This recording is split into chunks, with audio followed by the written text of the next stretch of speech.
Les vraies voix Sud Radio, 17h-19h, Philippe David, Cécile de Ménibus. Heureusement qu'on n'a pas attendu de s'habiller aujourd'hui pour la météo du soir, sinon on serait mal. On serait venu nu avec Philippe David. Ça va, Philippe, dans cette émission? Non, mais comment elle s'arrange, la Ménibus? Oui, on s'en fout, il est 17h, c'est bon.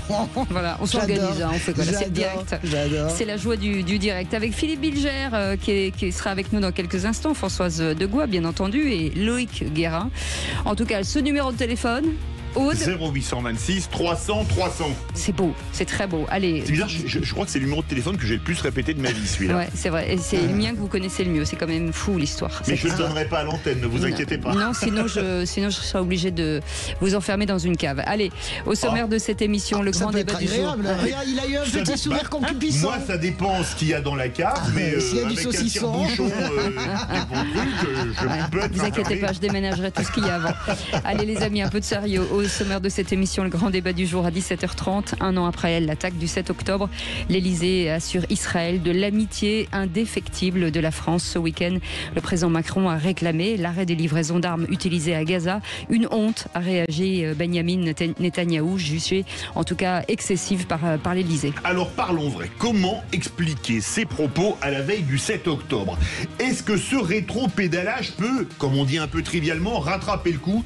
Et à cette question, proposition d'embargo sur les armes utilisées par Israël à Gaza, est-ce de la part d'Emmanuel Macron? Vous dites à 63% provoquant, à 19% maladroit et à 18% légitime.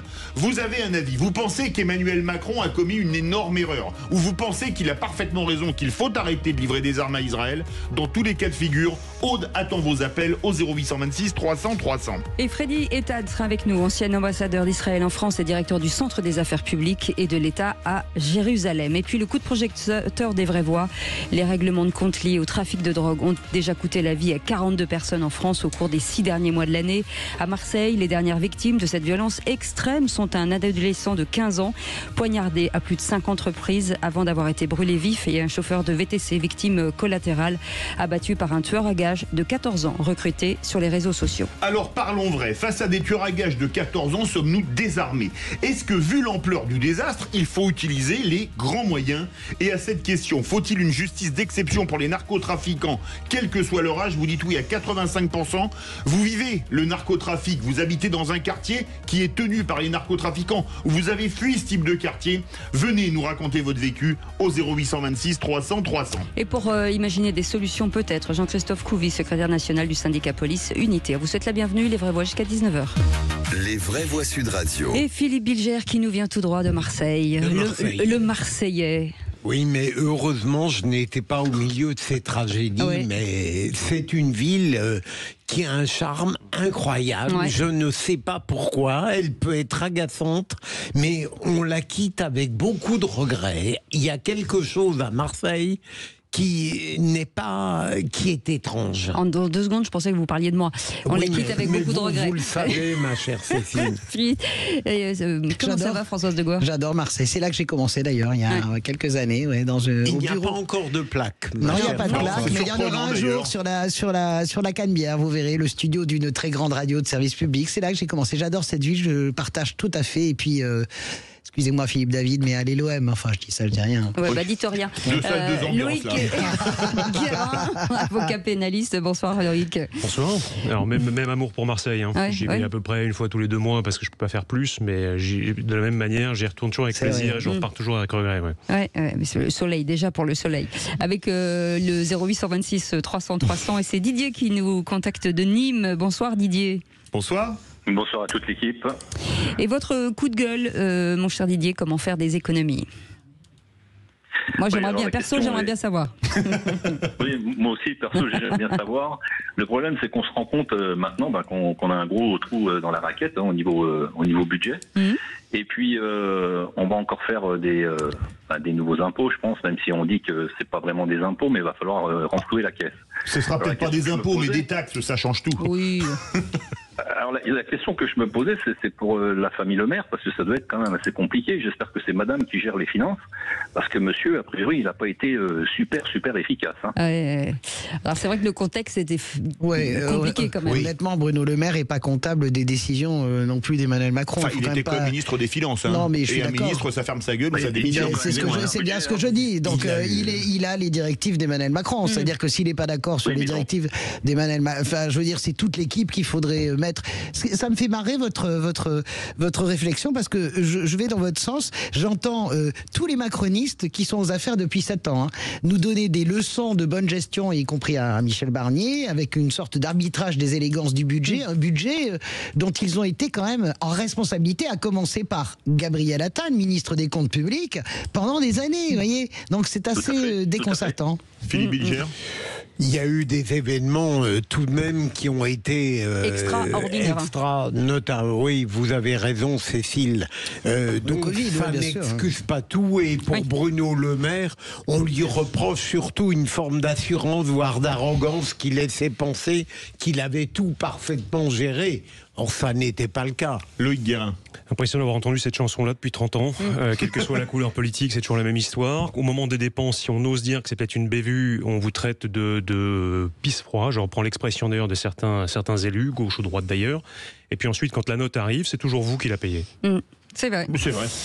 Eh bien, dites donc, sur cette note positive, Didier de Nîmes, j'espère que, en tout cas, vous êtes prêts pour le qui c'est qui l'a dit, et bien sûr, dans le premier grand débat dans quelques instants, avec Philippe Bilger. Et que va dire le procureur aujourd'hui ? Alors, le procureur ignorait qu'on n'avait pas le droit de faire une minute de silence à la radio.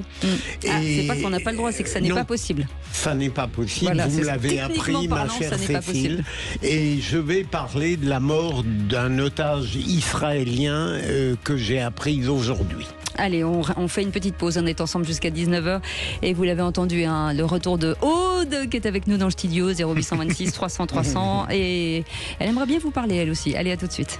Les vraies voix Sud Radio, 17h-19h, Philippe David, Cécile de Ménibus. Et comme tous les lundis, on se réjouit de cette semaine avec vous, tous les jours de 17h à 19h, avec des sujets en tout cas qui sont toujours un peu l'actualité, bien entendu, pas toujours sympa. C'est pour ça qu'on a créé une petite disruption avec ce jeu qui c'est qui l'a dit. Absolument, voilà. Et qui c'est qui l'a dit aujourd'hui, qui va être assez compliqué, je dois le dire. Oui, assez compliqué, il va falloir... Mais vu le niveau des vraies voix, ça devrait arriver à s'en tirer pas trop mal. Je vous trouve trop aimable pour être honnête, vous. Je ne sais pas pourquoi, vous parliez pas de moi, je suppose. Vous avez bien raison, Françoise. Avec nous, Philippe Bilger, Françoise Degois et Loïc Guérin. Dans un instant, les 3 mots dans l'actu, ce sera avec Félix Mathieu. Bonsoir Félix. Vous n'avez pas de micro. Bonsoir Cécile, bonsoir tout le monde, je vous le redis. De quoi parle-t-on ? On va parler du ministre français des Affaires étrangères en Israël pour l'hommage aux victimes des attaques du 7 octobre, un an après. On va vous parler aussi du Parlement européen qui réclame 300 000 euros, plus de 300 000 euros à Jean-Marie Le Pen. Il se faisait rembourser des courses, on va dire, assez éclectiques quand il était eurodéputé apparemment. D'accord. Et puis aussi de ces fermetures de stations de ski qui se multiplient pour cause de réchauffement climatique. En 3 mots, ça donne commémoration, facturation et fermeture. Et c'est dans un instant. Tout de suite, la parole est au procureur. Les vraies voix Sud Radio, le réquisitoire du procureur, Philippe Bilger. Et votre réquisitoire, c'est sur la mort d'un otage israélien détenu à Gaza, Idan Shtivi. Il y a un an, il y avait la barbarie du 7 octobre et pardon de proférer cette banalité, il est hallucinant de penser que ça s'est produit il y a un an. Mais ça a passé à une vitesse vertigineuse. D'ailleurs, puisqu'on n'a parlé que de ça depuis un an, ce qui est logique. Et en dehors de la barbarie, je crois que Françoise en parlera plus en détail, eh bien, le hasard a fait que j'ai appris aujourd'hui la mort d'un otage israélien qui était détenu à Gaza, Idan Shtivi, âgé de 28 ans. Et ce qui m'importait, c'était que ce jeune homme est mort, alors qu'au moment où la barbarie a été commise, alors qu'il aurait pu partir, qu'il aurait pu ne pas être enlevé, il a préféré secourir 2 personnes pour qu'elles évitent le pire. Et je trouvais bien, au sein de cette barbarie dont on a la mémoire, de rendre hommage à ce jeune homme qui a apporté un peu de douceur et de solidarité et d'humanité dans un monde terrible. Oui, ça nous tellement rappelle. courageux. Ouais, ça nous rappelle cruellement aussi qu'il reste des otages. Ça nous rappelle cruellement aussi, à chaque fois, ça nous rappelle ce qu'est le Hamas. Donc, ne pas dénoncer le Hamas et continuer à faire comme si c'était un mouvement politique est une abomination. En réalité, c'est une abomination pour l'ensemble de la communauté humaine. Hein. C'est pas simplement une abomination pour les Israéliens. C'est une abomination pour les Palestiniens parce que et c'est très très fort de rappeler le parcours de ce jeune homme. Et moi, je ne sais pas dans quel état sont les otages. J'espère qu'il en reste le maximum. J'espère qu'ils sont en vie, mais je ne sais pas dans quel état ils peuvent être délabrés moralement, physiquement. N'oublions pas que le Hamas utilise le viol comme arme de guerre. Donc j'ai beaucoup à la fois d'espoir sur les otages et à la fois je suis frissonnante parce que on a toujours peur peut-être de voir dans quel état ils vont revenir. Est-ce que c'est un état qui est rattrapable après pour recommencer une vie? Est-ce qu'on peut résilier? Je ne sais pas. Et ça me fait beaucoup de mal. Loïc Guérin. Oui, j'ai lu il y a quelques jours, effectivement, et la date étant symbolique, il y a eu pas mal d'articles dessus. Un article, je crois, dans le Figaro, pour ne pas le citer, qui était assez complet et assez troublant également, et qui rejoint ce que vous disiez il y a un instant, sur le vécu de certains des otages féminins, d'ailleurs en l'occurrence, et en parlant du viol, qui ont évidemment été victimes de viol, et massivement. Chose intéressante, c'est réhumaniser aussi les victimes, c'est-à-dire ne pas les oublier individuellement et pas se contenter d'un chiffre, d'un nombre, de quelques grandes généralités, mais les remettre une à une devant le grand public, si je puis dire, de manière à ce qu'elles soient encore plus humanisées, qu'on puisse nous-mêmes se les approprier d'une certaine manière avec leur douleur et leur parcours de vie, qu'elles aient survécu ou pas. Merci beaucoup Philippe Bilger pour ce sujet. Tout de suite les 3 mots dans l'actu, c'est Félix Mathieu. Les vraies voix Sud Radio. 3 mots dans l'actu, Félix, qui sont commémoration, facturation et fermeture. Le chef de la diplomatie française rend hommage aux victimes du 7 octobre, un an après, sur les lieux du festival Nova. La France est indéfectiblement attachée à la sécurité d'Israël, assure Jean-Noël Barrot. Mais ajoute-t-il, la force seule ne peut la garantir. Le Parlement européen réclame plus de 300 000 € à Jean-Marie Le Pen pour des frais de mandat indûment facturés quand il y siégeait. Il se serait fait rembourser des cravates, des balances de cuisine, des bouteilles de vin ou encore un parapluie, n'en jetez plus. Et puis c'est une conséquence directe du réchauffement climatique. 2 nouvelles stations de ski annoncent leur fermeture, le Grand Puy dans les Alpes de Haute-Provence et le Grand Serre en Isère. Les vraies voix Sud Radio. Silence et recueillement en Israël. Un an après l'attaque massive du 7 octobre, le pays revit depuis ce matin ces heures cauchemardesques aux côtés des familles des plus de 1200 morts et 250 otages. Les cérémonies ont débuté sur les lieux du festival Nova, là où au moins 370 jeunes personnes ont péri. Le ministre français des Affaires étrangères, Jean-Noël Barrot, se trouvait sur place. Un an déjà qu'Israël vit à l'ombre de la guerre. Une guerre qui touche au cœur même de la sécurité d'Israël, à laquelle la France est indéfectiblement attachée.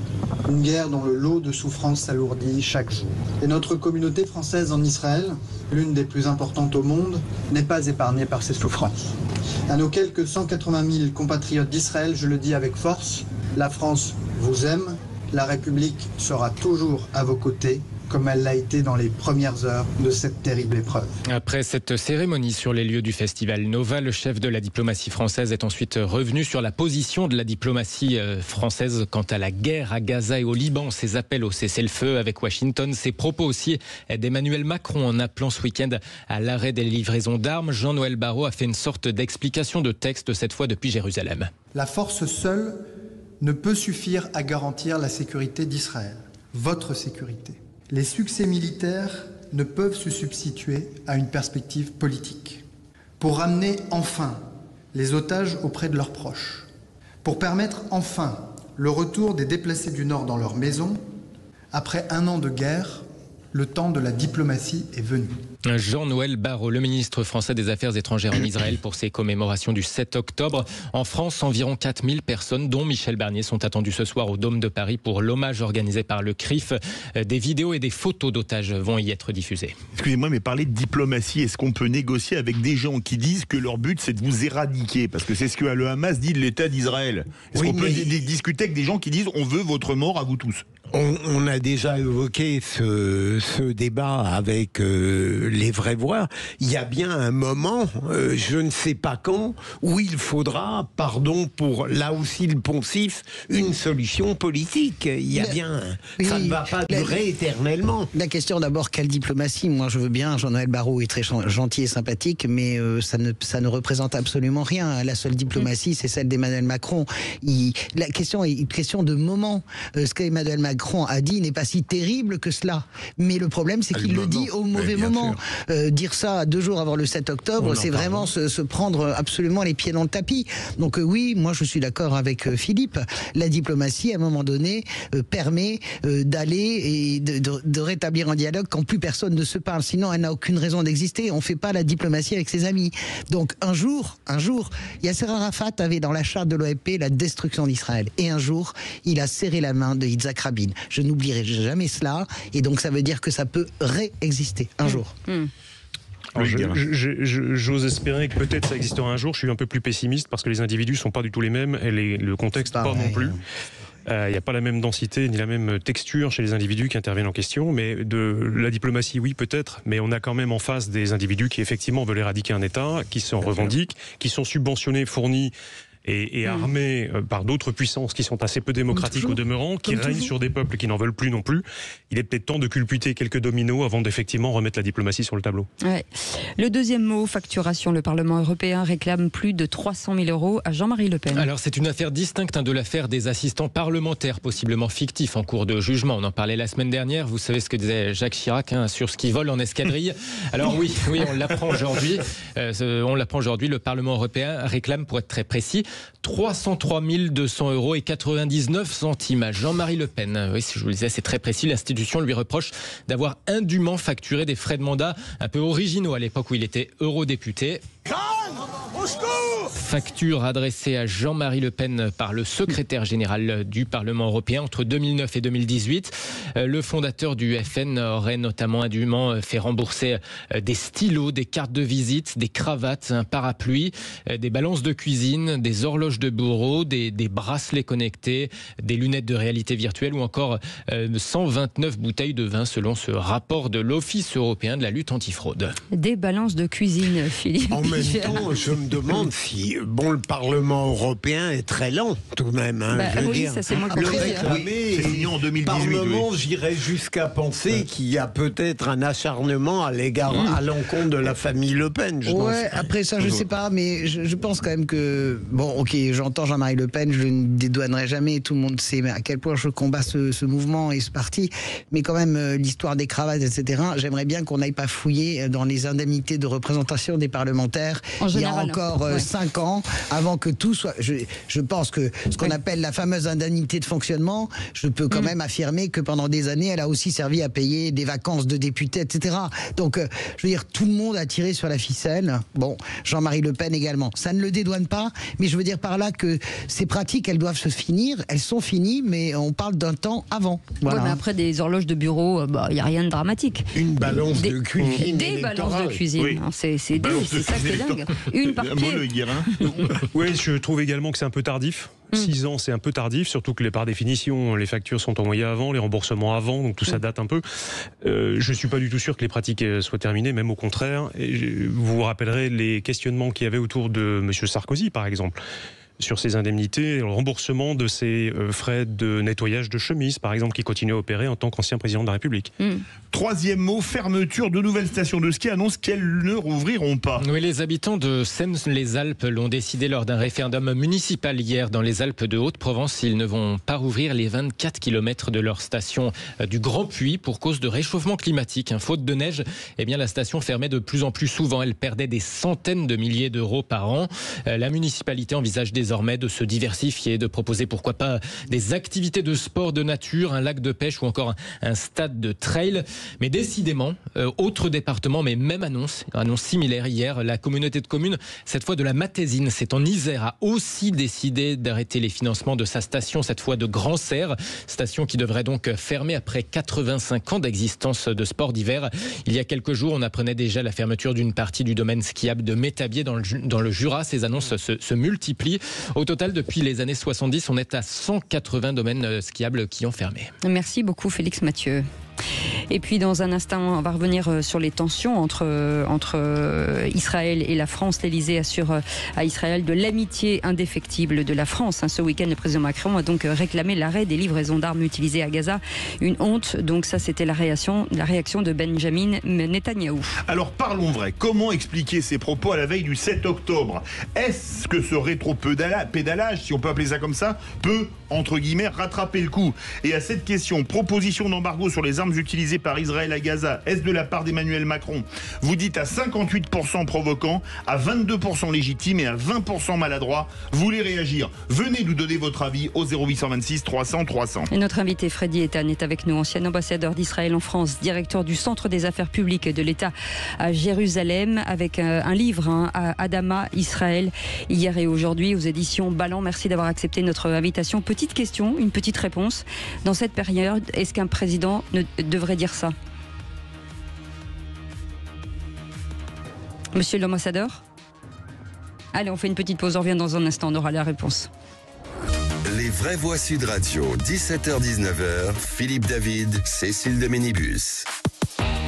Même si la période est un petit peu compliquée et l'actualité est parfois un peu dure, en tout cas, on essaye de vous donner le meilleur de l'info avec parfois un peu de légèreté. Philippe Bilger est avec nous aujourd'hui. Ça va, mon Philippe? Très bien, si j'ose dire. Oui, Françoise de Gois est avec nous et Loïc Guérin, pénaliste, est avec nous aussi. Et vous pouvez nous appeler, bien entendu, 0826 300 300 avec Philippe David.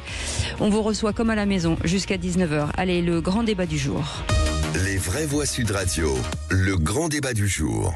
Je pense qu'aujourd'hui, la priorité, c'est qu'on revienne à une solution politique, qu'on cesse de livrer les armes pour mener les combats sur Gaza. La France n'en livre pas. Comme d'habitude avec le président de la République, quel que soit le sujet, on a des contradictions permanentes. Et maintenant, notre priorité est aussi d'éviter l'escalade. J'ai un message pour Emmanuel Macron. Alors qu'Israël combat les forces de la barbarie dirigée par l'Iran, tous les pays civilisés devraient se tenir fermement aux côtés d'Israël. Honte à eux. Et lorsque nous demandons des cessez-le-feu, c'est le cas pour Gaza, ça a aussi été le cas pour le Liban la semaine dernière. Il faut savoir dissocier la population libanaise de l'organisation terroriste du Hezbollah. Eh bien, nous tâchons de ne pas demander un cessez-le-feu tout en continuant à livrer les armes de la guerre. Et je pense que c'est simplement de la cohérence. Tension entre Paris et Tel Aviv. Un an après l'attaque du 7 octobre, Emmanuel Macron a donc affirmé son souhait de mettre fin à la livraison d'armes à Israël. Quel impact sur les relations franco-israéliennes? Alors parlons vrai. Est-ce que la France a encore une politique au Proche et au Moyen-Orient? Quelle est l'image de notre pays dans la région? Et à cette question, proposition d'embargo sur les armes utilisées par Israël à Gaza, est-ce de la part d'Emmanuel Macron? Vous dites à 59% provoquant, à 21% légitime et à 20% maladroit. Venez nous donner votre avis. Vous avez une idée? Vous pensez que c'est maladroit? Vous pensez que c'est de la provocation à la veille du 7 octobre? Ou vous pensez qu'il a bien fait? Venez nous le dire au 0826 300 300. Nous accueillons l'ancien ambassadeur d'Israël en France, Freddy Eitan, qui est avec nous, directeur du Centre des affaires publiques et de l'État à Jérusalem, et avec ce livre, Adama, Israël, hier et aujourd'hui, aux éditions de Ballant. Monsieur l'ambassadeur, bonjour et merci d'avoir accepté notre invitation. Philippe Bilger. Je ne suis pas persuadé que la France ait un rôle décisif dans ce terrible conflit. On l'écoute bien sûr, mais ça n'est pas notre pays qui tient les clés. Deuxième élément, je suis frappé de voir à quel point, et Françoise l'a dit tout à l'heure, à quel point Emmanuel Macron n'a pas ce que j'appellerais l'intuition du temps juste. C'est-à-dire que ce qu'il peut dire est acceptable, mais il le dit au plus mauvais moment, comme s'il manquait de cette décence élémentaire qui fait que par moment on doit se taire et d'autres fois on doit parler. Et dernier élément, je termine, c'est le fait que quand il est comme il est dans une sorte de pas de véritable cohabitation, mais d'obligation de singulariser par rapport à un gouvernement, je me demande s'il ne tombe pas parfois dans une sorte de provocation. Françoise de Gaulle. Alors, c'est vrai que, d'abord, sur la question, est-ce qu'on a un rôle à jouer? Bien sûr qu'on a perdu une immense influence, mais en matière symbolique, en tout cas, on a un rôle très important.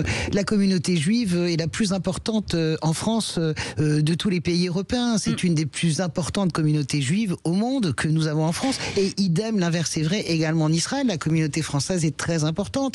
Donc, au moins symboliquement. Donc on va pas revenir sur ce qu'on a dit sur Emmanuel Macron, le sens du temps, le sens d'à propos. Je ne veux pas donner le point à Benyamin Netanyahou, mais il y a quelque chose de très cohérent dans ce qu'il dit, c'est-à-dire qu'à un moment donné où on s'engage dans un combat, en réalité, où les Israéliens, on leur demande comme toujours, mais c'est pas la première fois. En 82, quand Israël bombarde aux Irak les débuts de réacteurs, tout le monde fait semblant de se récrier, mais Israël fait quand même le sale boulot. Je rappelle, c'était un réacteur nucléaire fabriqué par la France en Irak. Exactement, et donc il y a un moment donné, on sait très bien que l'Élysée a fermé les yeux aussi là-dessus. Donc je veux dire par là que on demande aux Israéliens, sans leur demander, de faire le sale travail. Je rappelle que l'Iran n'est pas simplement un pays qui déstabilise la région. L'Iran nourrit tous les proxys, Hamas, Hezbollah, bien sûr. Il n'y a plus de souveraineté au Liban. Emmanuel Macron parle de la souveraineté du Liban. Enfin, la seule souveraineté du Liban, c'est le Hezbollah depuis 1983. Donc, il a commis une erreur. Je pense qu'il le sait. Maintenant, il envoie Barrot réparer la boulette. Et je vois bien que dans quelques jours, on va avoir du Emmanuel Macron de l'autre côté du cheval. C'est évident. Et le pouvoir que nous avons, en tout cas, il est symbolique encore très fort. Loïc Guérin.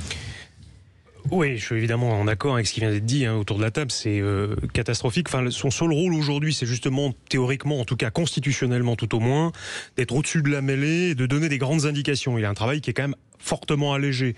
Donc les maladresses, les inconséquences, le en même temps s'excusent d'autant moins aujourd'hui qu'il a plus que ça à faire. Et en l'occurrence, c'est d'autant plus idiot. Et d'apaiser peut-être aussi. Pardon ? Et d'apaiser aussi peut-être. D'apaiser ou simplement de donner enfin un cap à un pays qui n'en a plus. Pour mémoire, 99% des fournitures d'armes en Israël se passent sans la France. On pèse 0,2% de nos exportations militaires se fait en Israël. Autant dire qu'on ne pèse rien en termes de fournitures d'armement. Donc c'est d'autant plus symbolique et donc condamnable cette déclaration que, un, ça ne change rien du tout concrètement, et deux, le timing est catastrophique parce que le message qui est envoyé, on sait qu'il va être instrumentalisé par les uns et les autres contre Israël et contre ce qu'on devrait normalement défendre assez fortement en ce moment. Voilà. Monsieur l'ambassadeur Freddy Eitan, on a vu la réaction de Benyamin Netanyahou dans des mots, on peut le dire, cash. Aujourd'hui, comment a réagi à froid l'opinion publique israélienne aux propos d'Emmanuel Macron et après, à ce qu'il faut bien quand même appeler un rétro-pédalage? Oui, écoutez, là, au moment où nous commémorons ce soir, d'ailleurs, le 7 octobre, le massacre des barbares du Hamas, Emmanuel Macron a prononcé une phrase avec une maladresse et une phrase aussi injuste. Vous savez, on est les Israéliens, l'opinion générale, l'opinion publique est assez révoltée de cette politique. Parce que je ne vais pas vous rappeler, à propos des armes, qu'il y a eu un embargo déjà de la France à l'époque du général de Gaulle en 1967. Mais avant, qui nous a fourni la majorité des armes? Qui a formé Tsahal? C'est la France. Qui nous a fourni une centrale nucléaire? C'est la France. Et aujourd'hui, en 2024, je suis francophile et je dirais, très enchanté qu'une grande partie des Français, de la France profonde, des médias, et aussi dans les cercles militaires des anciens combattants, comprennent parfaitement qu'est le combat de l'État d'Israël aujourd'hui. Et on ne met pas à pied d'égalité l'État juif avec des bandes de terroristes comme le Hezbollah et le Hamas. Je voudrais dire, monsieur l'ambassadeur, je sais très bien que vous ayez fait ce rappel historique sur le rôle de la France dans la formation notamment de Tsahal, de l'armée. J'entends ce que vous dites, on a tous fait ça sur l'idée du parallèle. Moi, ce qui me gêne profondément, c'est non seulement d'un point de vue géopolitique, donner le sentiment qu'il y a une faille et une brèche, si vous voulez, dans les Occidentaux pour faire court face à l'Iran qui se réfugie derrière le paravent des BRICS, hein, c'est-à-dire la Chine, la Russie, etc. Donc, on en parlait avec Cécile l'autre jour, là-dessus, sur la Russie. Russie que va faire la Russie. Mais ce qui me gêne profondément, c'est sur le plan intérieur. C'est-à-dire que Emmanuel Macron, si on met bout à bout, si vous voulez, tout son comportement, du Liban, il ne parle pas du Hezbollah, il parle d'Israël dans ces termes, eh bien Emmanuel Macron endosse littéralement, comment dirais-je, la théorie de LFI. Et il suffit de regarder la gentillesse, entre guillemets, de Jean-Luc Mélenchon aujourd'hui à l'égard d'Emmanuel Macron, et du coup il nourrit, mais ça, monsieur l'ambassadeur, vous connaissez cette problématique que nous avons. Pourtant, moi je suis une femme de gauche assumée à 100%, mais il nourrit complètement la théorie de LFI. Et donc il nourrit, comment dirais-je, tout ce que charrie en fait LFI. Il donne raison, il donne le point finalement à LFI. Et ça, je pense qu'il n'avait pas mesuré, et je pense qu'il est en train de s'en rendre compte.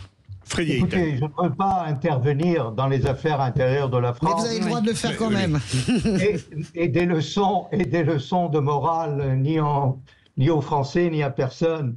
Écoutez, ce qu'on doit savoir, c'est que nous combattons contre l'axe du mal.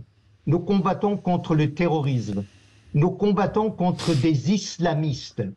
Ce n'est pas seulement un combat d'Israël seulement, c'est un combat avec des alliés, avec le monde libre, avec les Occidentaux. Et ça, il faut le comprendre. Et il n'y a pas de différence, comme essaye de faire la France, ou le gouvernement français plutôt, de faire la distinction entre le Hezbollah politique et le Hezbollah militaire, c'est-à-dire la milice armée, exactement avec le Hamas. Non, c'est kif-kif, comme on dit en arabe, c'est la même chose. Donc, il y a là une situation qu'il faut essayer de mieux comprendre la situation en Israël. Vous savez, il y a quelques minutes, les sirènes ont retenti dans tout le pays. Il y a eu du Yémen un missile supersonique qui a été lancé. Il a été intercepté en dehors donc des frontières d'Israël. Parce que nous avons aujourd'hui une défense. Nous avons ce qu'on appelle d'hommes de fer. Oui. Mais imaginez s'il n'y avait pas ce d'hommes de fer, quels étaient les dégâts, les pertes humaines par milliers. Donc, il faut aussi être là si Israël est le bastion de l'Occident, si Israël tombe, comme disait tout à l'heure l'ancien Premier ministre Manuel Valls, eh ben, c'est l'Occident qui tombera. Philippe Bilger. Monsieur l'ambassadeur, même en étant aussi lucide que vous l'êtes, a-t-on le droit, sans être naïf, d'aspirer à une solution politique? Et si vous croyez que je n'ai pas tort, comment pourrait-elle advenir? Écoutez, je crois que le but aujourd'hui, vous savez, on est diplomate. Après les généraux, après la guerre, après les batailles, qui va régler les affaires? Ce sont les diplomates. Donc, il faut revenir donc à des accords, mais il faut les respecter. Il y a eu cette fameuse, comme vous le savez, après 2006, il y a eu cette fameuse résolution de l'ONU qui a été adoptée 1701, mais elle a été bafouée par le Hezbollah. On a amené de la finule, c'est-à-dire des observateurs de l'ONU, tout le long de la frontière au nord d'Israël. Bien sûr, au sud-Liban. Au sud-Liban. Donc, qu'est-ce qui s'est passé? Eh bien, il n'y a pas eu parce qu'ils n'étaient pas armés, ils n'ont pas été renforcés. Et pourtant, il y a 10 000 aujourd'hui observateurs. Il y avait, le général Pellegrini. Loïc Guérin. Et après, on part au 0826 300 300. On parlait tout à l'heure, enfin, c'était évoqué rapidement ici sur l'intervention également de la Russie qui vient perturber tout ça. C'est quelque chose que les gens doivent avoir aussi à l'esprit. Les missiles que Israël a neutralisés, pour certains, sont directement fournis ou vont l'être ou l'ont été par la Russie. Ce sont des missiles assez sensibles, hypersoniques pour certains, et qui menacent d'autant plus Israël. Donc là aussi, il ne faut pas être dupe. On a des acteurs, vous parliez de l'axe du mal, on a en tout cas des acteurs qui ont comme pour point commun d'être des dictatures dont leur propre peuple d'ailleurs souffre les premiers et qui sont alliés dans l'affaire. Il ne faut pas être naïf non plus sur l'intervention de la Russie de Poutine derrière qui a tout intérêt à déstabiliser la zone. Allez, 0826 300 300, Didier qui est avec nous. C'est déjà le cas. Bonsoir Didier, vous voulez une réaction sans doute? Les raisons, les amis. Les amis. Oui, tout à fait. C'est vrai que ce qui se passe en ce moment, c'est vraiment avec Israël, c'est vraiment dommageable. Mais ce qu'il faut surtout, c'est qu'il n'y ait pas une importation du conflit sur notre territoire. Et je vois que certains partis politiques, sans les nommer, essaient d'orienter ça, mais d'une façon négative. Et on se retrouve maintenant la France divisée en deux. Ceux qui sont pour, ceux qui sont contre. Mais je pense que personne n'est pour la mort de qui que ce soit. Et après, quand les gens se défendent, pensons un peu si c'était nos enfants, nos femmes, nos cousins qui se soient fait tuer le 7 octobre, on réagirait comment ? Bien sûr.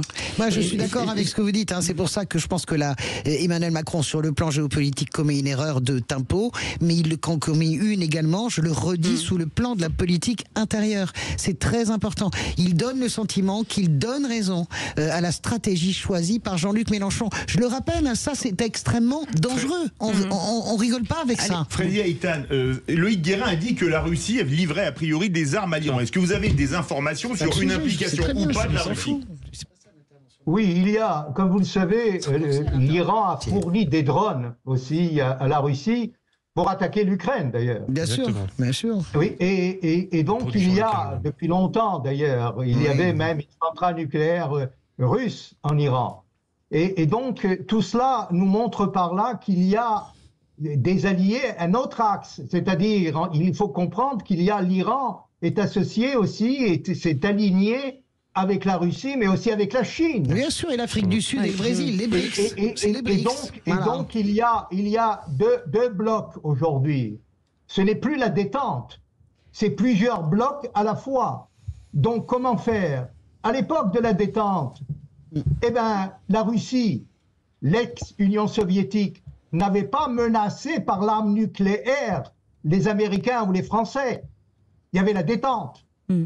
Et par contre, l'Iran aujourd'hui, c'est-à-dire un État théocratique, des mollahs qui sous la soutane ont un revolver ou un kalachnikov, comme on l'a vu lors de vendredi, lors de cette allocution du grand spirituel, si vous voulez, du spirituel Khomeini et Khamenei, qui a lancé un appel à continuer le combat, la résistance.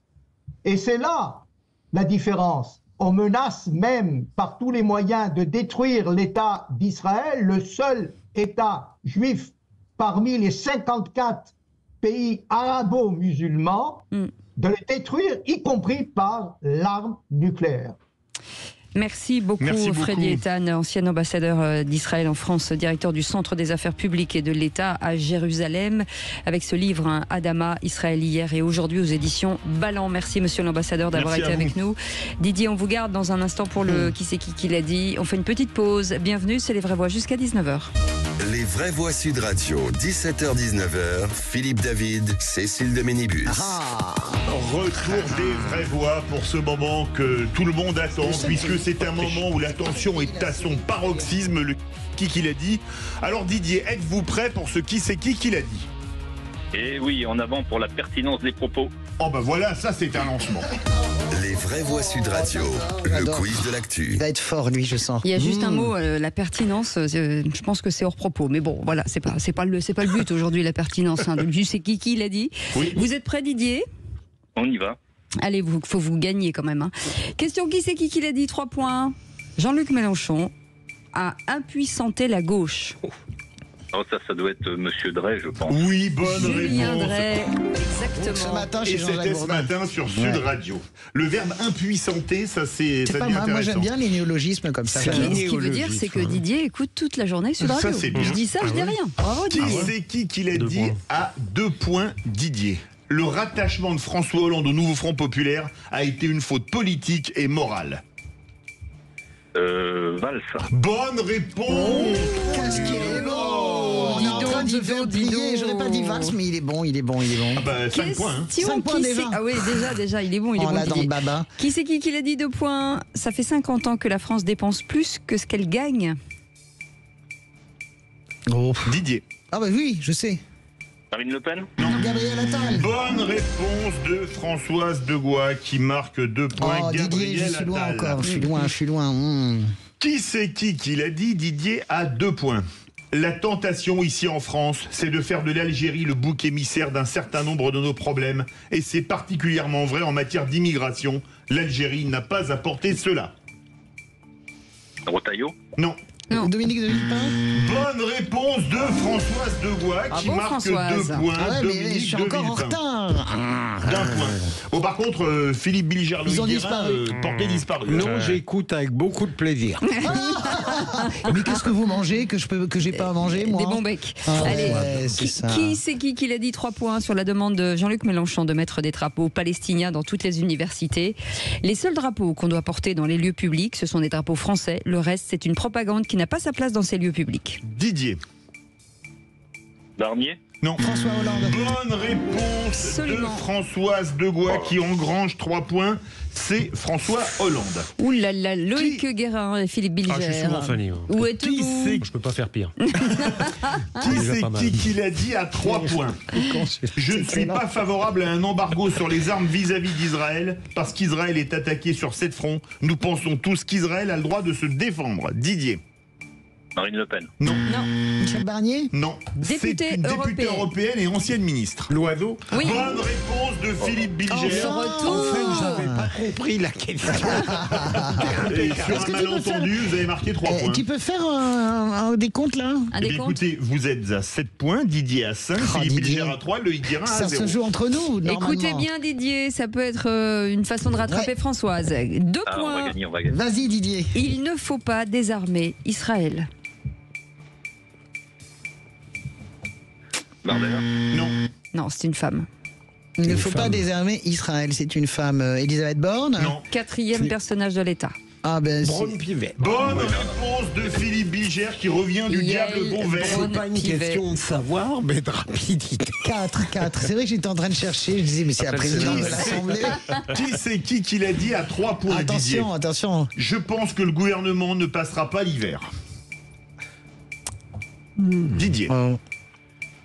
Moi non plus, je crois. Éric Coquerel? Bonne réponse de Françoise Degois, Éric Coquerel. Et elle marque C'est peut-être 3 les filles points. qui passera pas l'hiver, on sait pas encore. Ouais, On malheureusement plaisante. pas. Malheureusement non. Qui c'est qui l'a n'empêchant pas dit? l'autre, hein. 1 point. L'incompétence financière du Mozart de la finance Ah, je s'impose sais. aujourd'hui aux yeux de tous. Je Didier. sais. Ah, ça, c'est quelqu'un de droite, mais alors, on va Allez-y. dire Bardella, mais... Non. Marine Le Pen. Bonne réponse de oui. Françoise Degois. Oh là là là là là là. And the last Qui c'est three. qui a dit à 3 points pour essayer de faire un écart? Bah c'est moi. Ah oui. Ah non, c'est Ah ben bon. non, c'est à moi. Je ne Oh, compte ça pas va. du tout me taire pendant 1 an. Moi non plus. Didier. Mélenchon? Non. Emmanuel Macron. Non. C'est un député européen. Qui Ah, s'est mais- mis un petit peu en retrait alors qu'il... Raphaël Glucksmann. Bonne réponse de Françoise Degois. Ouh là là. Elle a fait le trou. Ouais, elle a fait Écoutez, oui, Françoise Degois, 14 points. Score de parité parfait entre Philippe Bilger et Didier avec 5 points. Quant à Loïc Guérin, sa bonté le perdra. Il laisse les autres gagner parce qu'il est bon Oui, camarade. parce qu'il est gentil, c'est un avocat, il défend les causes perdues. C'est ça. Merci Loïc de nous avoir laissé gagner. Merci pour tout ce Je suis toujours à peu bonheur. près Fanny. hein. Didier, bravo. Franchement.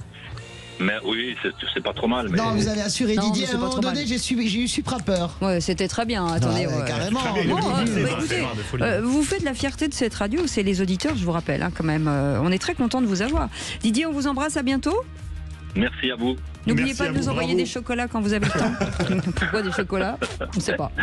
Et on vous embrasse. Allez, on fait une petite pause. Le journal, la météo, et puis on revient dans un instant avec le coup de gueule de Philippe David. On parle de quoi? Je vais dire que j'en ai marre de certaines directives de l'Union européenne. Mais franchement, marre. Ah bah, si là, il n'est pas content, on n'a pas compris. À tout de suite. Avec aux commandes de cette émission, Philippe David, bien entendu, Françoise Degois que vous entendez, Philippe Bilger avec Loïc Guérin, avocat pénaliste, et vous au 0826 300 300. Dans un instant, le coup de gueule de Philippe David. Ça va râler sur quoi, mon cher Philippe? Oh, ça va râler sur l'Europe. Ouh là là, Et c'est là, bon. je suis pas content, mais pas content du tout. On en parlera dans quelques instants. En attendant, vous laissez des messages sur notre répondeur. Il joue bien le mec pas content. Ça me Ah fait non, mais marrer. je ne suis pas du tout. Bah oui, je vois ça, vous êtes pas content. Ça y est, Vous on voulez a que bien je le compris. sois encore moins? Non, moi c'est bon. Allez, on écoute vos messages. Oui, bonjour. Voilà, je viens d'entendre à l'instant, sur votre chaîne, un reportage sur les cartes vitales, qu'elles allaient être dématérialisées. Donc je tenais à dire que j'invite toutes les personnes qui s'intéressent à ce sujet à aller voir des personnes âgées dans des maisons de retraite ou des EHPAD, ou même n'importe quelle personne à un certain âge, voir comment à un moment donné on est confronté à des pertes de mémoire et qu'on doit aller sur un smartphone taper je ne sais quelle application pour obtenir quelque chose, alors qu'une carte c'est simplement quelque chose que l'on met dans une fente. Je vous remercie. Merci beaucoup Philippe Bilger. En fait, la carte vitale, vous n'aurez plus de carte, elle sera totalement dématérialisée. D'accord. Donc elle sera sur votre portable. Et c'est vrai que si vous n'avez pas... Bête, ça. Bah oui, c'est-à-dire que... Voilà. Il y a une forme de modernité qui laisse sur le côté de la route des gens comme moi ou des gens qui ne savent pas procéder à ça. Il y a plein de gens qui ne sont pas adaptés au numérique.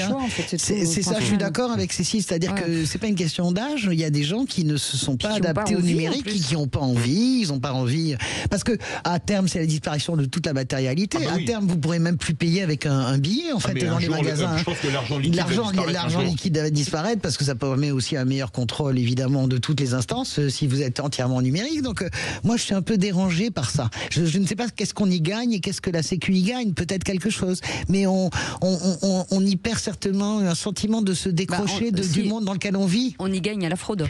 On y gagne à la fraude, je suis d'accord. Voilà, ça c'est vrai. Que quand vous l'avez sur votre téléphone, c'est difficile. C'est vrai, c'est juste. Ça c'est sûr. Mais est-ce qu'on perd pas des gens qui se décrochent du monde dans lequel ils vivent, un malaise existentiel un peu, je sais pas. Bon, c'est un peu partout pareil, et sur tous les thèmes pareil. On a la même chose en judiciaire. Ils ont décidé que le monde moderne allait être purement dématérialisé. Par exemple, si vous avez une copie de dossier pénal, elle est maintenant envoyée électroniquement. Alors ça a ses avantages, ça arrive vite. Vous faites une demande dans les 24 heures, vous avez la copie. À l'époque, c'était 2, 3 semaines, 4 semaines. Donc s'il travaille pour une fois, c'est au moins une des choses qui fonctionne à peu près. Beaucoup de choses dysfonctionnent à côté. Le désavantage en revanche, c'est que vous faites peser sur l'avocat ou le client, en réalité, le coût de l'impression, parce qu'on ne peut pas travailler sur tablette uniquement. Vous faites les deux, vous avez toujours besoin du papier pour pouvoir le disperser, jouer avec. Et le coût, par contre, est reporté sur les citoyens. C'est un peu le problème. C'est un exemple qui ne va pas jusqu'au bout s'agissant de la carte vitale, mais il y aura la même difficulté. Moi, je mets tout sur le compte de Philippe David, donc comme ça, moi. J'ai bien compris que sur le papier, ça rame. On a besoin non, mais c'est un sujet, mais non, et aussi ça va être un sujet aussi le papier. Regardez le papier, la difficulté qu'on va avoir à un moment donné aussi à avoir du papier. J'étais dans un grand magasin il y a quelque temps à Rome, un grand magasin que vous connaissez tous, qui est suédois, etc. Voilà, et ben maintenant il y a pour les simples meubles, il y a 3 semaines, 4 semaines, parfois 6 semaines d'attente parce qu'on est en rupture de bois, papier numérique. Enfin, j'ai l'impression que vous comprenez ce que je veux dire. Ça a des avantages, mais si vous êtes obligé de faire et du numérique avec la pollution numérique, avec les fermes évidemment de cloud, plus si ça peut plus le papier, la langue de bois, ce serait bien. Excusez-moi, je crois qu'il n'y avait que Philippe David qui râlait ici. Allez, dans un instant. Ça va râler, à tout de suite. Vraie Voix Sud Radio, 17h-19h, Philippe David, Cécile de Ménibus. Avec un tour de table aujourd'hui pour les vraies voix, avec une Françoise de Goa qui parle tout le temps. Avec Loïc Guérin qui parle aussi, excuse-moi, on est pipelettes tous les deux, mais parce qu'on a des trucs à se dire. On ne dit pas des choses sur ses voisins. Oui, c'est ça, bien sûr. Oui, mais moi aussi, lui, il y a eu 2. Loïc parle peu durant le débat, mais il parle en dehors. Et ça, c'est la vacherie de Bilger, tu sais. Non, au contraire, c'est une qualité. Mais j'aurais bien aimé vous voir petit, là, les trois, là. Ah, moi, j'étais toujours avec les cancres. Non, il n'est pas gentil. Vous étiez dans votre élément. Moi, j'étais avec les cancres et c'était toujours moi qui étais accusé. Parfois, je disais, c'est pas que moi qui fais que des conneries, en fait. Voilà, c'est ça. Voilà. Vous noterez que j'ai pas pris la parole, mais j'ai pris des balles. Oui, c'est pour ça que je vous défends, Loïc. C'est pour ça que je vous défends. Comme ils sont, c'est dingue. Non, mais n'importe quoi. T'es en train d'en faire un martyr des vraies voix, lui. C'est un martyr. Mais n'importe quoi, non. Bien sûr. Regardez son air malheureux. Il est arrivé. J'ai l'air crucifié tout de même, non ? Mais bien sûr, il n'a pas eu de gâteau. On voit bien qu'il n'a pas eu de bonbon non plus. C'est vrai qu'on a un peu faim, là. C'est vrai qu'il est passé un peu vite le paquet. Hein. Oui. Ah, merci de le dire. Largement entamé. Oui, il a été bloqué. Il a été bloqué là-bas par Bilger, évidemment, dans sa connexion érotico-intellectuelle avec Cécile de Ménibus. Vous savez quoi, vous en avez des problèmes, vous. C'est fou, allez. Allez tout de suite, le coup de gueule de Philippe David. Les vraies voix Sud Radio. comme d'habitude, je vais remettre le clocher au milieu du village. Et aujourd'hui, c'est un village bien de chez nous qui fleure bon nos produits du terroir et qui, à l'image du village gaulois d'Astérix, doit encore et toujours faire face non pas aux légions romaines, mais au forcing des lobbyistes des multinationales pour faire disparaître nos traditions culinaires. Pourquoi ? Parce que suite à un décret français de juin 2022, on ne pouvait plus vendre de steak de soja, de saucisses, de légumes ou de jambon vegan. Mais la Cour de justice de l'Union européenne... C'est excellent. C'est les meilleures blagues dont vous ne faites pas exprès, c'est toujours les meilleures. De l'Union européenne a piétiné la volonté de la France et de l'immense majorité des Français attachés à ces mêmes traditions culinaires en demandant à la France d'annuler ce décret. Mais que pèsent 68 millions de Français face aux intérêts des multinationales qui font la pluie et le beau temps au sein des institutions européennes. Alors rappelons quelques définitions. Un steak est, je cite, une tranche de viande de bœuf utilisée comme grillade. Un jambon est un morceau du porc correspondant aux membres postérieurs préparé après salage, soit cru et séché, soit cuit et désossé ou avec os. Il a dû kiffer en écrivant ça. Oui. Enfin, une saucisse est un produit de charcuterie à base de chair hachée assaisonnée et présenté à la vente sous boyau. Et donc, je tiens à rappeler qu'un steak, c'est du bœuf, du jambon, c'est du porc, et de la saucisse, c'est comme vous voulez, du porc, du canard, du mouton ou du bœuf, mais qu'en aucun cas, du jambon, de la saucisse ou du steak ne sont à base de végétaux ou de céréales, sauf à faire du wokisme alimentaire. Alors, soutien à nos producteurs de bonne viande française, à nos bouchers et charcutiers qui font un travail merveilleux, et comprenez mon coup de gueule, car je n'en peux plus que nos producteurs soient pris pour des jambons ou même pour des saucisses, et que vu l'ampleur du scandale, je ne pouvais pas m'en battre les steaks. J'adore à 100% à votre coup de fringale, là, ou à vos coups de cœur, à vos coups de ventre. On sent que vous avez une conviction qui s'enracine partout dans tout votre corps, c'est remarquable. Oui, j'ai décroché du papier. J'ai décroché du papier parce que je suis parti, et si tu veux, en imaginaire avec le jambon du pays de chez nous. Je suis parti sur les énormes entrecôtes qu'on te sert. Bien sûr. Mais en France, mais en Argentine, quand tu vas en Argentine, c'est sublime. Moi, à Florence, t'as des entrecôtes énormes. Et en fait, je n'ai pas trop écouté votre papier. Elle pense qu'à bouffer. Je dois quand même... Non, mais vous avez raison, absolument. La forfaiture, c'est une forme de forfaiture. Du pays de la saucisse de Montbéliard ou de Morteau. Qu'est-ce que c'est bon. de la saucisse, c'est de la vraie. Dire avant. Oui, c'est excellent. Vous êtes d'accord avec moi ? 200%, oui. Mais bon, on a en interaction des pays qui sont peut-être moins attachés à leur estomac que nous, et c'est bien dommage pour eux, mais en général, ils viennent nous rendre visite. Donc, a priori, on n'a pas tout à fait tort. À leur terroir, surtout. Exactement. Oui, parce que c'est bien de... Mais c'est marrant, il a mis très peu de temps à l'écrire. Dès qu'il y a de la bouffe, hop, ça vient tout de suite au cerveau. Excusez-moi, vous êtes d'accord que ça envoyait le steak ? Non, ça envoyait bien. Ça envoyait bien. C'est une nouvelle définition du chevillé au corps, c'est chevillé à l'estomac. Ouais, c'est ça. C'est tellement chic. Allez, mes amis, le tour de table de l'actu des vraies voix, puisqu'elles ont des choses à dire, nos vraies voix, aujourd'hui. Mais on est chez les fous, là. J'ai une intelligence et un physique très moyen. Ah bon ? À table, il y a du sanglier qui vient d'arriver par galère. Mais attendez, on est à la table ronde quand même, on fait pas un barbecue. Le tour de table. De l'actualité. Le sanglier qui arrive par galère, moi j'ai un tel cru que j'en mangerais volontiers. Allez, plus sérieusement. Philippe Bilger, Othmane Nasrou, secrétaire d'État dans le gouvernement de Michel Barnier. Le pas de vague, c'est terminé. Il va mener la bataille de l'intégration et pour vous, il a raison. Oui, j'aime beaucoup Othmane Nasrou, et pas seulement parce qu'il est le protégé de Bruno Retailleau, mais d'abord parce qu'il a l'air de comprendre qu'en réalité, on ne peut pas lutter légitimement contre l'immigration clandestine si en même temps on ne mène pas le combat pour une meilleure intégration. Et c'est ce qu'il va faire. Il l'a dit dans un entretien passionnant dans l'opinion.